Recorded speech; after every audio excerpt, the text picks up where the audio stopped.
one of the first states to really be pushing out this ATC standard technology.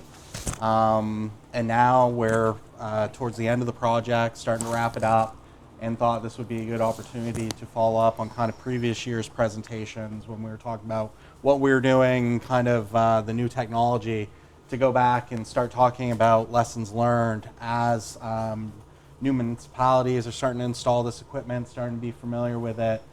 So we really wanted to kind of share what we learned building these cabinets, what we learned with the configuration, kind of stuff like that. So I have Dylan here from Dagle Electric. He was responsible for really putting together the cabinets and testing everything. He's with us with the bench testing. So I'll let him kick off with kind of his observations and lessons learned building the cabinets and stuff to look out for on your own projects. Yep. So I actually have quite a list. I didn't know if I was going to be able to talk for an hour about it, but I don't think it'd be that hard. So I guess right off, I'm going to use this as a demonstration. So I guess some general considerations for this platform, a cabinet, right out of the gate would be right from the beginning. When you're going to plant this on a foundation, you got to consider the layout, the shelves inside, which side you want to use. If you're installing a new foundation, you run a new conduit, this is going to be where you want to shoot for landing it. You're going to want to bring it up on this open side of the shelves. You'll screw yourself if you end up on the other side or in the way of that base flange. Just something different than your typical TS2 installation, especially if you got to pull cable after the fact, after this is already on the foundation. That's going to be your only bet to get to it. The same as if you're going to consider, mounting your service on the cabinet itself, you only got one side to do that. You're going to want to aim that to your service, wherever that conduit's coming in from. So that's going to affect, from a design standpoint, how you're going to orient this cabinet. Where you're going to want your controller side to face, where you want to be standing as opposed to where the intersection's at. You're going to want to consider the two vented doors. Are they going to face the road? Snow plows, road spray. The two back doors are not vented on all the manufacturers. They're pretty much the same. We've had to swap doors because they want it oriented a certain way. These are just the things that a four-door cabinet you gotta think about. And you don't want to think about it too late. So I guess from things I've run into in terms of like the exterior, the outer elements of the cabinet, I'm going to try not to poke. I mean, the column light's right here, so that's what I have most experience with. We had an issue pretty universally with this center strut. These are meant to be removable. I understand that. They're all the same across all the platforms. It's the only way you're ever going to get a rack out. So being removable, they're bolted, siliconed. We had a slew of them leak from right here, the silicone joint at the top. So the water would get trapped in this little trough and would come inside the cabinet. On the back side, the water would drip right on the output file, right on the output termination panels, leading to, we had voltages showing present on inactive channels, dual indications, till we kind of sourced it out that that's where it was coming from in the rain. Which brings me to my other topic, rain. These racks are not deep. They are very shallow in the casing of the cabinet. When this door's open and it's raining, it's missing, whatever, everything's going to get soaked. There's no way around it. It's not great.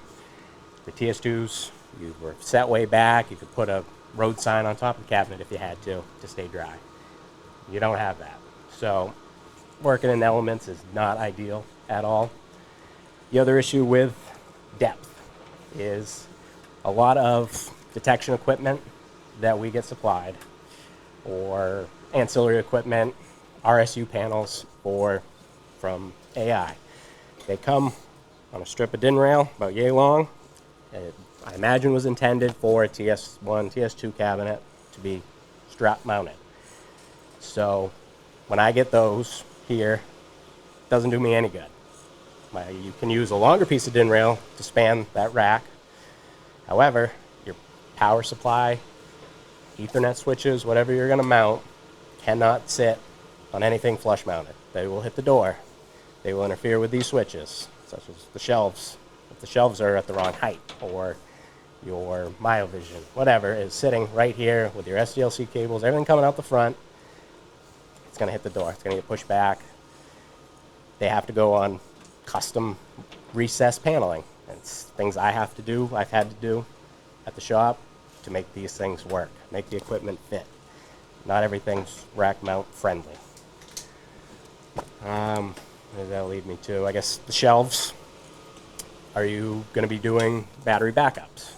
How many batteries are you going to install? We just did one. It takes 6 batteries. Sure, 2 per shelf. It's fine. They hold them just fine. They're built well enough. However, where are you going to put your shelf mount detection? Where are you going to put your RSU panel? Where are you going to put your UPS and your transfer switch? Those are going to be rack mounted, but that's going to take up that whole back section. So now you're looking at another shelf. You might be able to remove this lovely spare rack. That is great. Keep that. And I changed it. This isn't the typical layout we've seen. If you open any of the cabinets we installed out of this project, they were laid out much different. I guess this is... Yeah, it looked like it was flipped, right? Yeah, so these, your input files were beneath it, then your output file. Service assembly was always there, so the controller was up around eye level, which is nice. I, in my experience, have preferred things that I need to interface with, interact with, be at eye level. I like having, there's no FMU in here. I've done a great many FMU, had to replace a lot. So access to the back of these things is ideal. If you're going to be pulling out your antenna cables, you're going to be pulling out all of your Cat5 connectors for all your devices. You got to have access to the back. You got to have access to really anything that needs interfacing. If you have a fiber patch panel, which we do many of, if you were to stick that here or down low, you got to think those fibers, they come in typically a 12-strand ADSS, the self-suspending fiber is thick, doesn't bend, doesn't want to bend. You don't want to bend it. You got to get that fed up into your patch panel from the side. It has to be secured to the patch panel before it can be spliced out. If it's in here, that's going to be a nightmare for the person that has to do it. Trust me. So I guess in terms of that, those are just my considerations, things you're going to want to think about when you're laying out your cabinet. I guess in terms of some things I've run into, more than once, I'm not going to list all the one-off things I've seen. Things happen. So along with the leaking struts, which some silicone took care of for the most part, with this cabinet in particular, this guy right here, this little connector, that's 120 volts being fed from your service assembly, from your 30 amp main coming to this police panel. There's an on-off switch for the cabinet, on-off for the entire intersection. I don't agree with that switch being there, but it's there. So if this gets secured like it is, this door gets blown open in the wind while you're out working, it happened. That connector pulls apart, your intersection's dark. If you don't know that's there, you're going to be scratching your head, what the hell just happened? I took to cable tying that best I could do for what I had. These are actually sleeved in this wire casing. We had many of them in the early iterations. We're not. That wire will chafe on that rack the more this door is open and closed. It happened. It shorted on the rack, blew the 30 amp, and the intersection went dark. So that's one thing to keep in mind if you're dealing with this. Also good for the distributors. I don't know if Cam's in here. And he wants to take note. I'm sure I've already mentioned it to him. We have had output files. This is one assembly. We've had more than once, probably 3 now, that right from the factory we had one was no good. Don't ask me what the problem was. They replaced it. The problem went away. That's as far as I can tell you. But when these fail, how it presents is you'll see your ADU will count down your minimum flash time. You'll hear a subtle click, and then it will start over again. It'll start its min time, and it'll just keep doing that. It'll never take off and run. That's how we would know it happened again. We got to replace that output file. Like I said, maybe Connolly can provide an answer on that. The other considerations that I had to keep in mind were pretty regular. On the back of your ADU, back of your power supply, in that back door, there's a small Phoenix connector that has your low voltage wires. They're, I don't know, 18 gauge maybe. Very small. They were not stripped out well. Some were crimped right on the insulation. Some were hanging on by a couple of strands. So 48 volt faults, cabinet won't run. Just always check those if you have the opportunity before you hit the field. Just restrip them, re-land them, make sure you get them in the right order. They have come in the wrong order. Speaking of wrong order, you're seeing a lot of manufacturer installed FMU harnesses for your inputs, for the cabinet inputs. I have had more than a few that are mispinned in the MOLEX connector that is for the FMU that I've had to correct, or just inputs mislanded, maybe on the wrong side of the flash transfer relay. So you're getting a constant 120, the cabinet will think it's fine all the time and not in flash, even if it is. Things like that. If you can take a look in the shop before it hits the field, these are the things you're going to kind of want to try and keep in mind. What else? I have more connector issues. Back to the output file. There is, I'm not sure, again, maybe Connolly can shed a little more light. There's a black connector, about yay long. It is responsible for running the cabinet. It doesn't have any type of latching, no clips, no nothing. So when it's in there and shipping, it might fall out, which it has. The cabinet won't run. It'll say local flash. It'll stay in local flash until you seat that connector. And again, it's Connolly. I can't speak. I don't think the other manufacturers have had the same issue.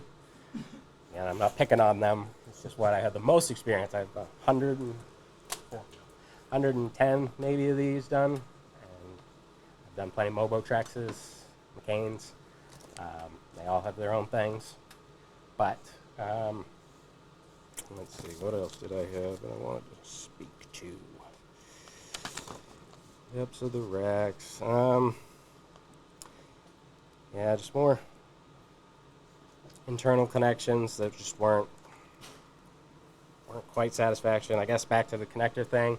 I was able to spin this around. If you're not familiar with the output termination files, the output panels with the green Phoenix connectors where you land your field wiring. Those are probably your field technician, your signal whoever's installing, whoever's doing field wiring, that's their biggest gripe, is going to be those connectors. We'll see how long they last. Screw terminals are small. You need a small screwdriver to tighten down on these 14 gauge wires that are out there, or more than one, more than two, maybe. They don't bite. They don't bite on a stripped, stranded 14 grate. We've used crimp-on ferrules. Those seem to work pretty good, not the solid ones. The solid, tight, don't crimp at all, and they fall out even easier. Just time-consuming if you're trying to get an intersection up and running. To sit there and crimp every wire that you're going to land. They don't always hold great, especially when you're trying to dress in your cable. You got your cable, you got all your wires stripped out, you want to tie in some slack decently. Back there, in all cabinets, all the cabinets I've dealt with, there's no great way to secure slack. Cable ties around the strut. You can drill holes in the strut to stick a cable tie through. Addressing them is important, not just for aesthetics. In this layout, you're going to want that strain relief on your field wiring. Because if you don't, those connectors are going to fall out. Even if it's just tipped out, which happens, and all of a sudden your red's not making contact, your green and yellow are, but your red's out. My biggest complaint is that if you see, oh, I didn't tighten that wire, that little screw, the wire's kind of loose in there, I want to go back and I want to tighten it. You have to take that connector out to get a screwdriver on it. There's no ways around it. You have to take it out. When you take that out, that channel 2, phase 2, your entire phase 2 just went dark. So it might be safe for the electrician. Yes, it's not that dangerous. They're plastic. You can have an insulated screwdriver, even if it were live. Not mine to say, but I just made mass arm dark. The motoring public is now looking at dark signals just because I had a loose wire. So we've discussed, that Phoenix connector, if maybe those screw terminals were at an angle so that you can get to them while they're landed, while they're connected, would be huge. Food for thought. Change them all together.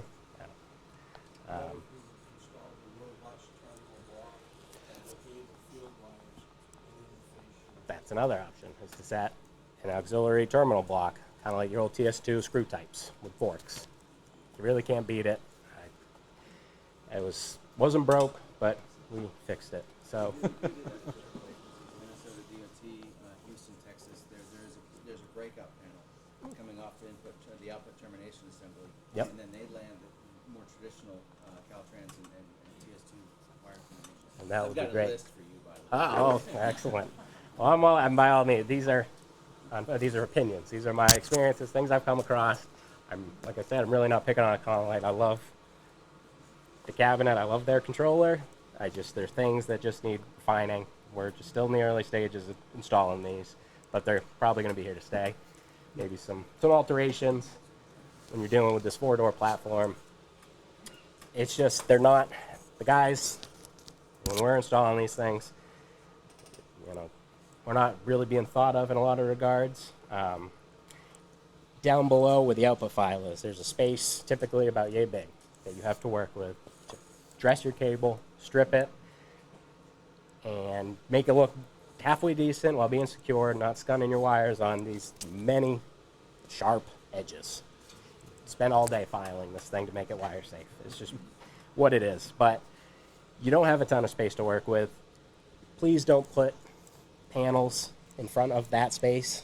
You see relay blocks, which they need to live somewhere. Yeah, they need to live somewhere low, so you don't need your wire stripped out 8 feet to reach it. But that space is kind of precious. I end up having to take relay panels out of that spot so I can work and then put them back. Space is limited. Space is a premium. Like I said, consider where your conduit's going to land. Consider how you're designing the cabinet to sit so that it all works. It's just try to avoid as many headaches for yourself as you can. Any thoughts? So to add on some of the stuff that Dylan mentioned, so in terms of that cable where he said the 120 volts coming up to the door, that's actually going to be updated in the spec. So rather than a power on off switch in here, it's just going to be going to the controller. So we're going to eliminate that 120. It is an arc flash issue that can get pinched on the door, kind of needs to get addressed and moved away. So when we do the updated specs and details, that will be updated to reflect that. Can you say that again? You're going to get rid of the controller power switch? So right now it's a full cabinet power on off. Really? Yes. Wow. That's moving to a controller on off, which McCain's already doing. Okay. Cool. So you're all set. And that was fascinating. Covered. If you unplug the police door, then you do lose the whole cabinet. Whole That's intersection. insane. Yep. But okay. And I can't think of any reason the police would need that signal on off. A signal on off is more than enough, especially when they're. Just don't let them in the cabinet. Don't let them in. They're like, I want to run the manual control, which switches it, and they seldom flip them back. The other thing, Dylan highlighted it, but I'm going to double highlight it. These switches are typically at the same level as the shelf. Any equipment, anything you leave on that shelf could very easily bump one of these switches. And this is where your signal on off, flash, all of that stuff's right there. There's been a number of intersections I've closed the door, went into flash, and I'm like, and then had to go and figure out why that switch got flipped. So definitely keep an eye on that. Pay attention to what's on that shelf, where stuff's getting installed, so that doesn't interfere with that. Some other lessons learned that I have, so getting away from the cabinet, but more into the programming part of the ATC. In particular, where we're looking at, so the ATC allows us to do a lot more advanced functions. Leading pedestrian interval and flashing yellow arrow are both significantly easier to do in the ATC environment. They're much better supported than they were in TS2. The issue is you get some overlap with them. So like for instance, our LPI, we want that to be 4 to 7 seconds depending on the intersection. So we get that delayed head. So that would delay all the vehicle phases. We also want something similar for flashing yellow arrow. So we wanted the similar 4-second delay between the flashing yellow arrow going from the red arrow to flashing to give oncoming traffic time to move so you don't get people shooting gaps and turning in front of traffic, and then you get proper yielding after that point. The issue is in ATC, those two 4-second intervals happen at the same time because they're both based off the channel or the time of green for that phase. So you get your 4-second LPI, but you'd also get your 4-second flashing yellow arrow delay, both happening at the same time. They both get green at the same time. It kind of deletes the purpose of both of them. You're just needlessly stopping 4 seconds in either way. We're working with the different controller manufacturers to separate that so that they can work with each other rather than, well, I guess work separate from each other rather than with each other at the same time. We have noticed that in the ATC environment, this is very sensitive to line voltages. Because of the FMU, we're actually able to monitor the AC voltage coming in. And throughout the state, we see significant variances in that AC voltage. I've seen anywhere from 90 to 135 plus at an intersection. These cabinets do not like that. They'll very easily, once you get down to that lower voltages, brown out, cabinet goes dark, comes back. The CMU and controller might not know what to do with that, might get stuck into a flash loop. And when your technician gets out there and they open the cabinet, everything's working fine, no idea what's going on. Reset the button, it works, okay, walk away, and you just paid for a service call when the next time that the power goes down for some reason, somebody starts their washing machine down the road, their cabinet goes into flash. So we're looking into, this was Spec 4 battery backup to be on those shelves. We just did one of our very first battery backup projects and did the cabinet inspection. We greatly realized that we need to expand our spec for battery backup in the cabinet, how it's wired, what we're expecting out of it. There was a lot of lessons learned at the bench testing on what that system needs to look like and how it needs to integrate into the cabinet. So that's something we'll be working on, is getting a better battery backup spec for these cabinets. That is one way to solve that AC issue. Even if it doesn't run the intersection for a long time, it'll take those surges out.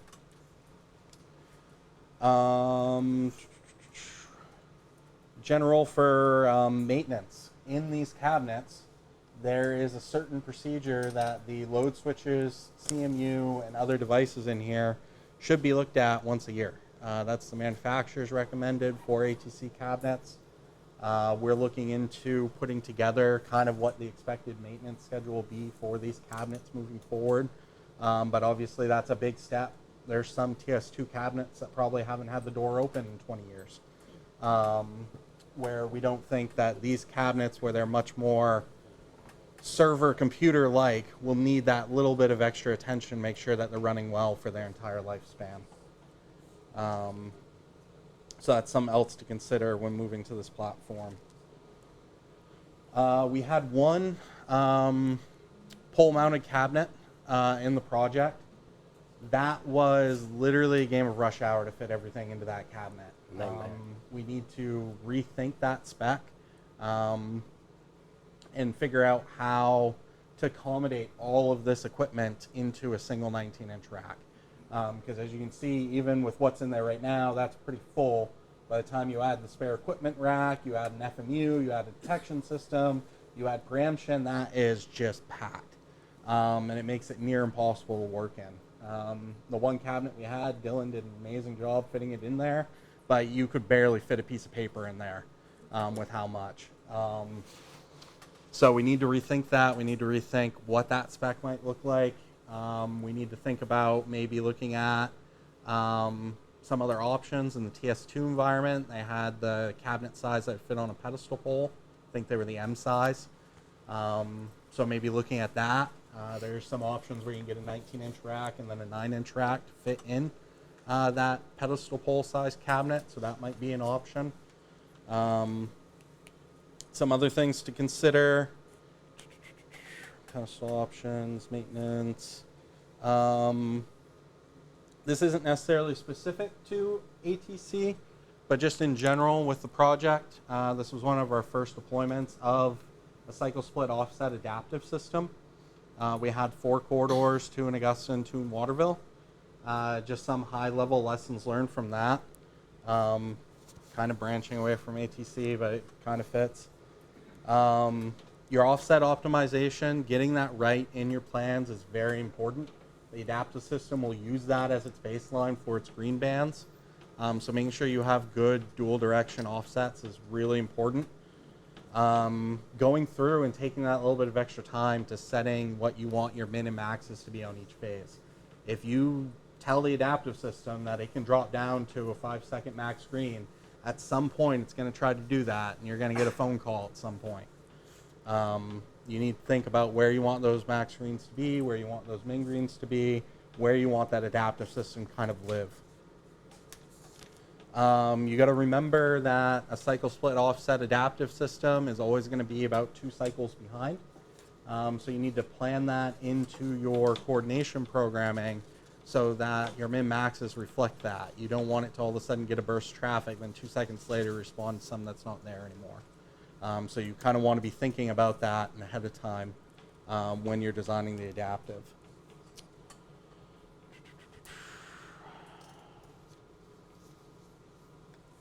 I can't read my own handwriting, so whatever that one, it was not important.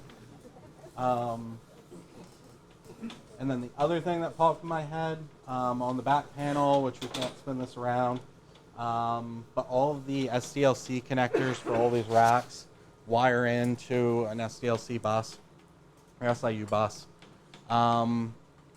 When you're wiring up those connectors, typically they give you the kink correct connectors. The manufacturer will give you that. When you wire up the cabinet, you then kind of make the connector as you go. When you do those SIU connectors, make sure that you feed in through the top, wrap around, and then kink in the bottom and trim off your excess. It's very easy. You can actually kink it the other way. You can come in through the bottom, wrap your excess around the top, and then pin it. And that might seem easier when you're putting it together, but then you have all those live wires on the top that you can touch. So if you wire it in the other way, you don't have that touch conflict anymore, and everything should be secure. Did pretty good on time. That's all I had. Tim? Yeah, I'd like to make a comment. I mean, this is something that we've seen from experience. Maybe if we have an excellent routing specification, and one of the things that I'm finding is that the cabinets are installed prior to the routing print being installed. I really strongly feel that you should make a specification that the routing system is installed prior to the cabinet. Okay. Because we've had cabinet deployments, and through no fault of the contractor, you know, they're doing the job like we've done TS1, TS2, yeah, no problem, right? You drop it on the, you connect the ground rod, everybody's happy. These cabinets are absolutely different. It's not a big deal, you have great ground and spec, but you get the force before the car. Yep. Which is the way it's supposed to be, you get the car before the force. Yeah. So just a recommendation, we've seen a lot of issues with I was going to echo that because with the FMUs, what we've noticed throughout the country is any of those variances, the traffic controllers, the areas that we see the voltage fluctuate the most, if they go up and then redo the grounding, 90% of the time that solves the problem. So grounding is probably the single biggest thing, and it's even worse on other cabinets with other power supplies. There's certain power supplies that are even more susceptible, so you'll watch power drop down, cabinet goes into flash, and it comes back up. And if they redo the grounding, it almost always solves the problem. Okay, good to know. Less than 20 ohms per ground. And like I said earlier too, I mentioned it earlier about the power quality issue, we brought it up, it's a great point. So one community, we put in a couple of double conversion power supplies, UPS systems, clear the problem up. So if you get CMP or the local municipal power company to fix their issue, great, but if not, the double conversion UPS systems do solve that.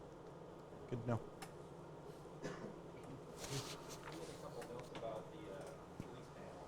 So Mhm. I would say majority, Eric can probably back me up, but majority of these cabinets we built over the years, Yeah. the police panel's up on the top there, like right above that center brace. Yep. So have you thought about potentially moving that up there where, you know, in the spec, obviously, we're gonna build it the way it's like, but you put that police panel up there on the top, and then you put those switches, typically in an ATC, those switches for the technician are on the output assembly. Mhm. It's a little tight up there, but you can make a nice police door up there. We did it even in the old ITS spec. Yep. That would eliminate some of your issues there where, you know, the power, especially with the kinking on the door, or on that cable when the door opens shut. Yep. There's a lot of It's an option here. there's a lot of open space up in that upper. The only consideration I would think of, and I think it's a Mobotrex thing, with that, I guess it's like a flush-mounted police panel door. So the spec calls out a 6-foot plunger for the manual or the interval advance. And I believe it's Mobotrex, they're removable. However, certain municipalities that we've installed, they want them to live in the police door. With those flush-mounted doors, it's tricky to fit. It may be coiled, but to fit that 6-foot cord with the plunger inside, 6-foot cord inside of a recessed police door. squeezed in, coiled them in, yep. Yeah, that's the original spec. Yeah. Yeah. So that's the only kind of thought I have. And I guess there have been installations on existing foundations, even new. These cabinets, depending on grade, they can end up being real high. You need a step ladder to get to your controller. I'm not even kidding. It is what it is. It's the foundation. It's what you got to work with. 6-inch riser. I mean, you're not going to do without that. So you're up there. And for accessibility, I mean, it's case by case basis, but it can be tricky the higher you go with any of that, the higher mounted police panel. But no, that's a good thought. I would say for a workman's platform, maybe a standardized spec on a workman's platform, cases like that. Yep. And I know the guys. Something that attaches to the foundation. Yep. Something level would be nice. 'Cause when you're installing these, you're in the mud. Original Maine spec had the police door at the top of it, and when the cabinets were designed to come out, those changes to the police on the side, which made a lot of sense. But one of the original drawings, I know that I submitted, had the police door, but the cord was the big issue, because you can't get the 6-foot cord, especially if you don't have a long cord. Having the police door down the side, you're very to the challenge makes a lot of sense.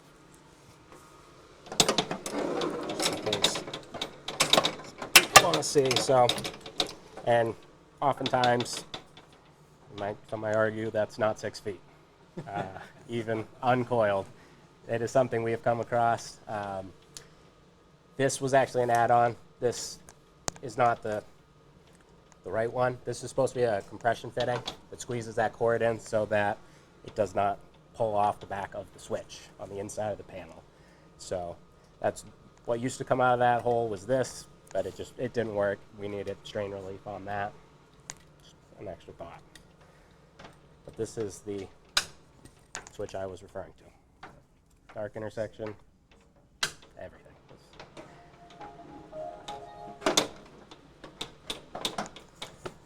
Any questions?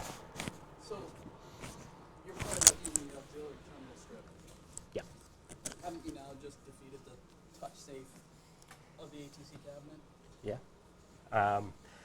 I guess, you can covers.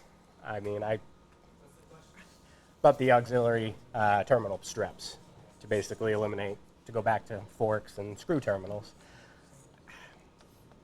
Yeah, and I'd just be speaking on opinion. When you put that auxiliary terminal strip in there, you've defeated the touch safe principle of the ATC cabinet.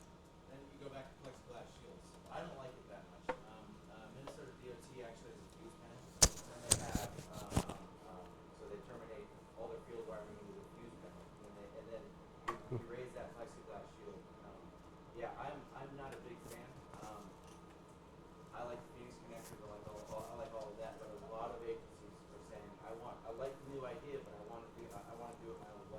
And so we have to compromise as manufacturers. It's even more fun when you try to fun when you try to jam 12 gauge wire into those Phoenix. It's even more fun when you try to jam 12 gauge wire into those Phoenix connectors. Yes, so that's where Harris County, Texas, Houston, Texas, they terminate 24 wires into their cabinets because they run home runs to every single thing. So that's why they have to have that auxiliary termination mechanism. I mean, maybe there's a consideration for a larger form factor for those termination plugs. And then like, There's a different plug. This one has the screw terminals, but downstairs I have the compression style where you just jam the wire in there, and they'll take a 12 gauge wire. and I'm even saying like a larger one. I know we've talked during cabinet testing, yes, the field termination connectors being at a 45 degree where the wire and the screw terminal is would be huge going forward. At the same time, having those screw terminals be like a larger form factor where you can either put like a square drive screw on it, just I think would help provide some of that robustness. So in regards to those Phoenix connectors, they're not made by MOLEX or Conlight or Sparco. They're Phoenix. So there's a variety of connectors that would fit that plug. That's a different style. So we have different agency specs where they call out and they want this kind of Phoenix connector or that kind of Phoenix connector. So this is adaptable to meeting your needs. Yeah, Dylan, you made a great point earlier about the ferrules. Mhm. So the base problem with the connection is the wire. Copper compresses just as much as aluminum does, as far as we're concerned. If you want to be a scientist, you have these different ratios, but copper does compress. If you put that ferrule on there, you are pre-compressing the copper, so it's not going to compress anymore. If you put the ferrule on the field terminal or any wire that goes in that Phoenix connector, it will not compress anymore, and you eliminated the base problem. Thank you, Josh. You reminded me what I wrote down. Couldn't read. Bench testing. So with these ATCs, we went through and we did bench testing on all of the cabinets. I cannot express how thankful I am for this process. Being able to go through every single cabinet in a controlled environment at a shop, make sure everything's working, go over the phasing, make sure the timing all makes sense, make sure everything's running right, test all the equipment, test, especially now that the CMU is all on a program key instead of like you used to be able to rip off the board and say, yeah, that's all compatible, that all works, and shove it back in. Having all of that, being able to do that all in a closed environment, bench testing is definitely worth it. I'd say any ATC cabinet that goes out really should have that bench testing done. It can be done in the field. We did one intersection out in the field, which was kind of interesting. But definitely in that controlled environment, being able to check all that stuff, make sure that all of your conflicts are all right, that everything's working as you should, and really putting it through its paces before it goes out. I don't know how much equipment you guys actually found before it went out into the field in that bench testing process, but I understand it was quite a bit. Quite a bit. Yeah. Right out of the box, not I'd working. even add that it saves money in the long run Yeah. for all, everyone involved. Yeah. Like Maine does do rigorous bench testing, and I wish I could sit through Tim's class later this week on bench testing, but I'm busy with my own. But like there are agencies across the country that For your own class. What's the name of that class now? there's a lot of agencies that will literally unload the cabinet off the truck and then put it on the pad. They won't even turn it on. And then they call us, hey, there's something broken shipping. Yeah, it happens. You put a cabinet on a truck and ship it across the country. Something could break, and it's not our fault. It's not, it just happens. So like rigorously test your configurations and your hardware before you deploy it, please.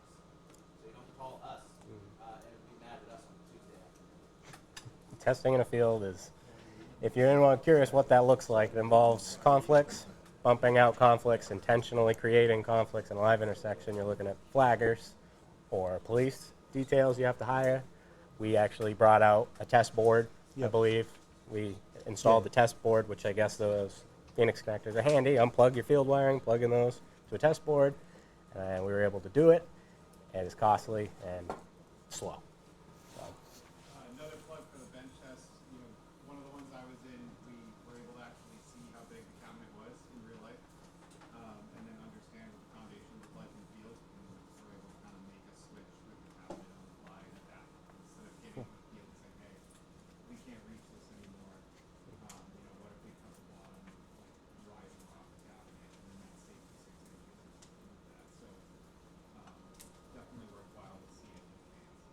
risers, that was the other thing.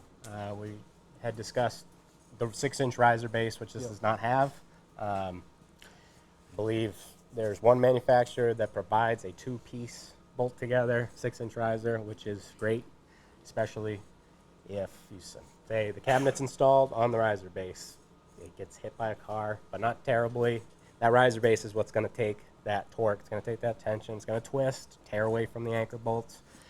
So to be able to lift those lifting ears on the sides, hoist that cabinet, it's been done. The intersection's running. All the wires are still landed. You can then cut that old base off, take that 2-piece, slide it right around the pipes, your live wires, bolt it together, set it back down. It's the way to go, I would say. Yeah. Maybe silicone. I mean, maybe we shouldn't be siliconing them anymore if they're retaining water, but it's a case-by-case basis. I was just gonna add, as far as the bench testing goes, a copy of the punch list of the test plan stays in the cabinet too. Yep. Which I think is gonna reap benefits. That way, if there are any punch list items at the bench testing, there's a copy of that in the cabinet when the field testing, so it kind of allows you to just pick right up where you left off. Keep in mind, it's only a copy, so no contractors, don't be throwing them out.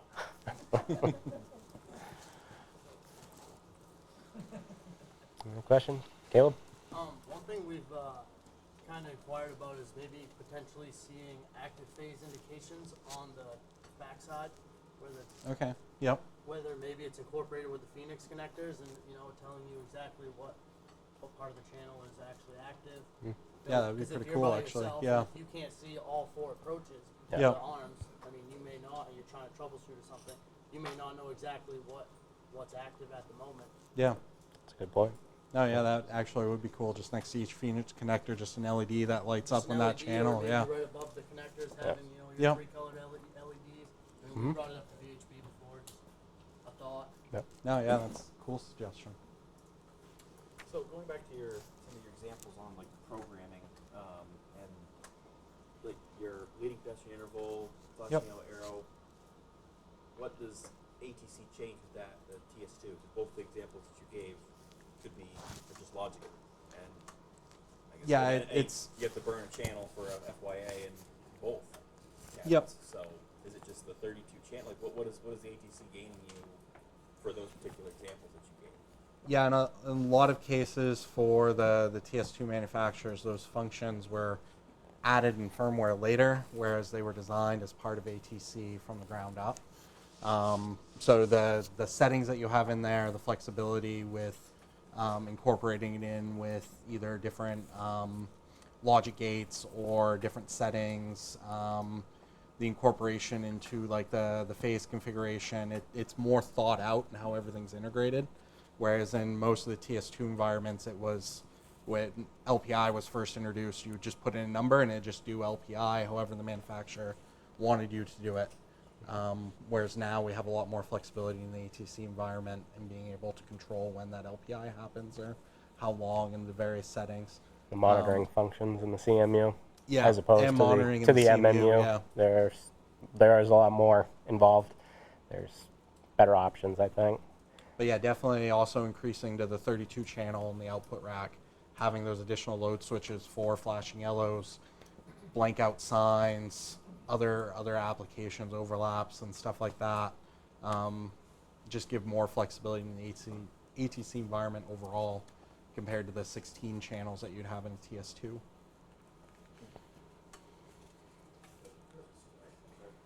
No, and if you brought it up, I apologize. Logbooks, I mean, we still keep, handwritten logbooks. Yep. On surveyors' books. I mean, I think it's,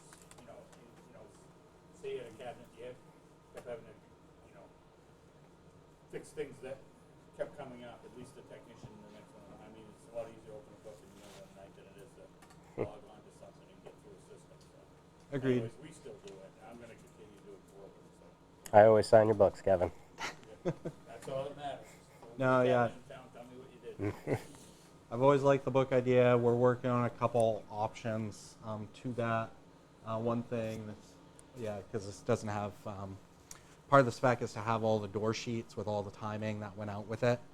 One thing that I'm working on is possibly having a QR code that would go to similar information online, to have all of that information. We keep our maintenance logs in there too. So it'd be, yes, you gotta scan it with your phone and go to a website to get that information. But it allows us to update it and keep better track of it without having to go out to each intersection. Because that's really the issue at a statewide is we have intersections everywhere.